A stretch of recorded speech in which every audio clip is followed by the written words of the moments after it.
পশ্চিমবঙ্গের সবচেয়ে বড় তীর্থস্থানগুলির মধ্যে তারাপীঠ অন্যতম। বীরভূম জেলার প্রসিদ্ধ এই মহাপীঠের নাম শোনেননি এমন হয়তো কেউ নেই। প্রতিদিন অসংখ্য ভক্তের সমাগম ঘটে এই তীর্থস্থানে। তবে এখানে এমন কিছু ঘটনা ঘটে যা সাধারণ মানুষের চিন্তার বাইরে। বিজ্ঞানও যার সামনে নতমস্তক। পশ্চিমবঙ্গ তথা ভারতে তো অনেক কালী মন্দির আছে, কিন্তু এই মন্দিরের প্রতি সবারই কেন এত টান? সবাই কমেন্ট বক্সে ভক্তির সঙ্গে জয় মা তারা লিখতে ভুলবেন না। সবাইকে আমাদের ইউটিউব চ্যানেলে স্বাগত। আজকে আপনারা জানবেন তারাপীঠ কালী মন্দিরের আসল রহস্য। তারাপীঠ নিয়ে বহুকাল ধরে চলে আসছে বিভিন্ন মতবাদ। যেমন অনেকেই এই স্থানকে শক্তিপীঠের অন্যতম বলে মনে করেন, তবে এর কোনো বড় প্রমাণ না থাকায় অনেকেই এই কথা মানতে নারাজ। ঠিক কত সালে এই পীঠস্থান আবিষ্কৃত হয় তা সঠিকভাবে জানা যায় না। আর সব থেকে বড় আকর্ষণ হলো অতি প্রাচীন দেবী শিলা মা উগ্রতারা। তারাপীঠ এক মহাশক্তির কেন্দ্র। এখানে দেবীকে তারারূপে পুজো করা হয়। মায়ের শিলারূপ ঢাকা থাকে একটি আচ্ছাদনে। সুদূর অতীত থেকে বহু সাধক এখানে তপস্যা করার জন্য এসেছেন, কারণ এটি ভারতের সব থেকে বড় সিদ্ধপীঠগুলির মধ্যে অন্যতম। এখানকার একজন বড় সাধক বামাখ্যাপা, যার নাম বামাচরণ চট্টোপাধ্যায়, তিনি বাংলার তন্ত্রচর্চাকে এক অন্য মাত্রায় নিয়ে গেছিলেন। তন্ত্রে উল্লিখিত শ্মশান ক্রিয়ার সমাধা করতে সারা দেশ থেকে শাক্ত সাধকেরা এখানে এসে থাকেন। দ্বারকা নদের তীরে অবস্থিত এই সিদ্ধপীঠের তাৎপর্য বিপুল। যদিও এখানকার মন্দিরের স্থাপত্য খুবই সাধারণ, বাংলার নিজস্ব স্থাপত্য ভাবনার ছাপ এখানে দেখা যায়। মূলত চালার ডিজাইনের ওপরেই তৈরি।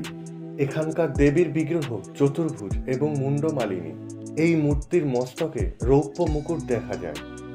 দেবীর কপালে এক বিশেষ সিঁদুর থাকে এবং এই সিঁদুরের টিকা পেতে দর্শনার্থীদের ভিড় হয় দেখার মতো।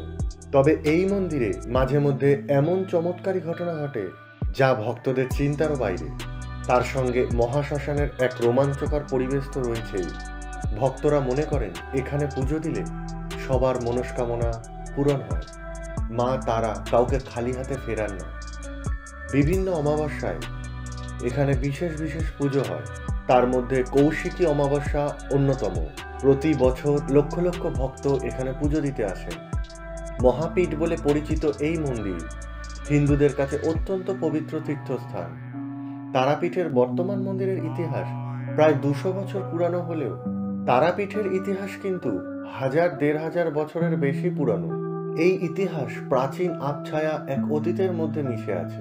একদিকে যেমন দলিল দস্তাবেজ রয়েছে, অন্যদিকে পুরাণ এবং লোককথা। সব মিলিয়ে তারাপীঠের মন্দির ভক্তদের মনে এক ভিন্ন স্থান নিয়ে থাকে।